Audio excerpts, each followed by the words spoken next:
Capcom has finally put an end to months of rumors, leaks, and deliberate silence, and dropped a massive bomb with Resident Evil Requiem on the stage of the Game Awards 2025.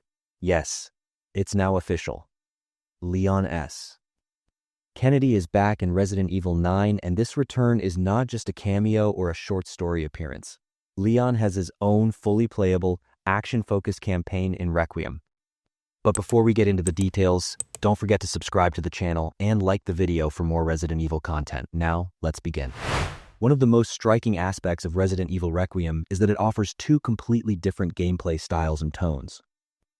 On one side, there's Grace Ashcroft's pure survival horror experience, where fear, helplessness, and psychological pressure take center stage. On the other side, we have Leon S. Kennedy's faster-paced, action-heavy segments. What Capcom previously hinted at by saying Leon doesn't get scared turns out to be a key part of this design philosophy.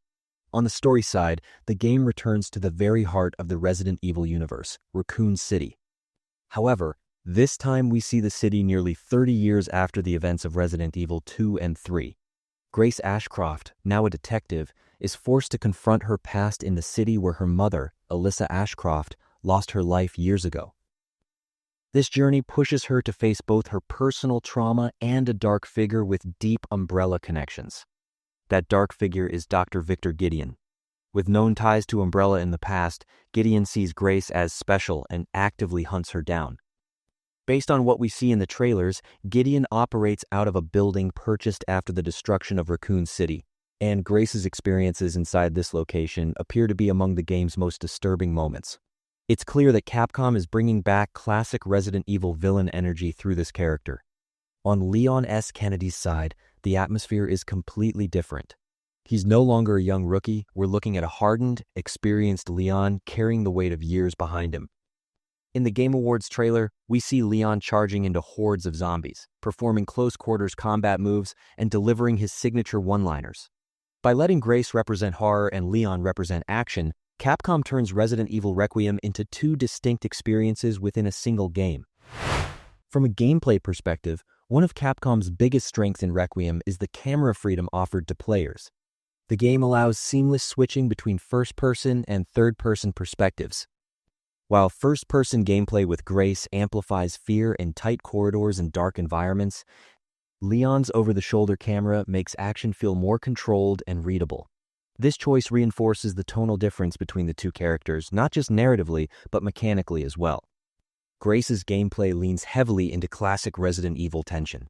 Moments where your unarmed sequences, focused on running and hiding, and grotesque creatures that relentlessly pursue you all evoke memories of iconic enemies like Mr.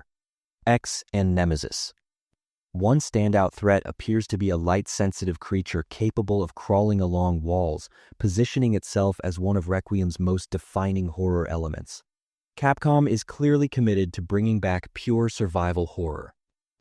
Leon's campaign, on the other hand, stands on the complete opposite end of that spectrum. His sections feature more combat, faster pacing, and wider environments. From what we see in the trailers, close combat mechanics, classic roundhouse kicks, and heavy weapon usage are all making a return. For fans who love the spirit of Resident Evil 4, this elevates Requiem to an entirely new level.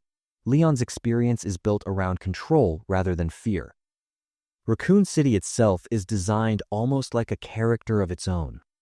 Capcom aims to reflect the passage of 30 years since the city's destruction through environmental storytelling. Collapsed buildings, half-standing neighborhoods, and abandoned facilities are filled with echoes of the past. However, the fact that some interior locations appear nearly untouched raises the possibility of time distortions or flashback sequences playing a role in the narrative. All of this structure shows that Resident Evil Requiem is intentionally delivering two different Resident Evil experiences within a single title. On one side, fear, helplessness, and psychological pressure. On the other, action, power, and experience. This also explains why Capcom avoided making Leon the sole main character. Leon doesn't stand at the center of fear, he stands at the center of action, and that balance makes Requiem one of the most ambitious entries in the series. Although Grace and Leon's stories progress separately, it's clear Capcom won't keep these narratives completely disconnected. Certain locations and events shown in the trailers suggest that both characters may face similar threats at the same point in time, but from different perspectives. This strengthens the possibility that the game will revisit certain moments by shifting viewpoints between characters. Dr. Victor Gideon appears to be the key intersection point between these two stories. His Umbrella-linked past directly continues the franchise's legacy of unethical biological experiments. His fixation on Grace suggests something far deeper than simple obsession. This points toward long-hidden truths about Grace's family and unresolved Umbrella files becoming central to the game's narrative. One of the most intriguing rumors surrounding Requiem is the possibility of a third playable character. Rosemary Winters has appeared in GameStop listings, though Capcom has not confirmed her involvement. Still, it's unlikely this information is purely coincidental. With Ethan Winters' story concluding in Resident Evil Village, the idea of a more mature Rosemary joining Requiem feels increasingly plausible. If Rosemary is indeed part of the game, it could significantly expand Requiem's narrative scope. While Grace represents horror and Leon represents action, Rosemary could serve as a bridge between the franchise's modern era and its legacy. Capcom keeping her under wraps for now may be a sign of a major surprise planned for later. When all these theories come together, it becomes clear that Resident Evil Requiem is far more than a standard sequel. Capcom is building a layered experience designed to satisfy both longtime fans and newcomers. The deliberate separation of horror and action, multiple character perspectives, and the return of Raccoon City position Requiem as one of the boldest moves in the franchise's history. On the technical side, Resident Evil Requiem makes it obvious why Capcom chose to release the game exclusively on next-generation platforms. The RE engine pushes lighting, shadows, and environmental detail to new extremes. Ray tracing in dark areas isn't just a visual showcase, it directly impacts player perception and fear. Darkness truly feels dangerous. Another notable decision from Capcom is the complete abandonment of online or open-world concepts. The development team openly stated that while these ideas were tested, they ultimately didn't align with the Resident Evil identity. Requiem deliberately focuses on a single-player, linear structure, allowing full control over pacing, tension, and storytelling. Puzzles once again play a crucial role in Resident Evil Requiem. These moments provide breathing room between action and horror while keeping classic Resident Evil DNA at the core of the experience. Locked doors, hidden keys, and environmental clues challenge players not just physically, but mentally. This balance is one of the key elements separating Requiem from generic horror titles. When all these elements come together, Resident Evil Requiem consciously merges the franchise's past with its modern era. The return of Raccoon City fuels nostalgia, while Grace Ashcroft and potential new characters push the series forward. Leon S. Kennedy stands as the central force carrying both fan expectations and the action side of the experience. This structure makes Requiem feel like much more than just Resident Evil 9.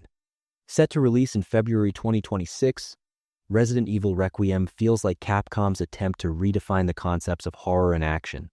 If the promised features are executed properly, this could become one of the most ambitious survival horror games not just in the franchise, but in the genre as a whole.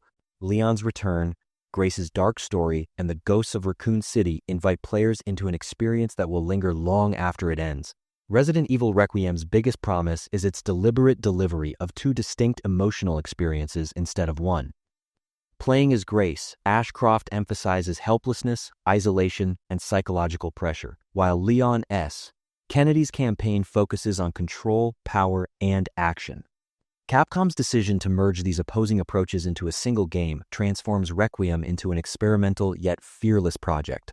Leon having his own action-focused campaign is a massive win for fans of the series. Whenever Leon steps into the spotlight, the game's pace intensifies, making transitions between horror and action far more effective.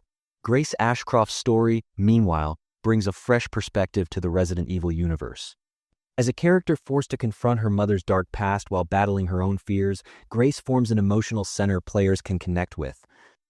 Her trauma, combined with the ruins of Raccoon City, shapes Requiem's heaviest and most unsettling moments. Taken together, all these elements reflect Capcom's clearest vision yet for the future of the series.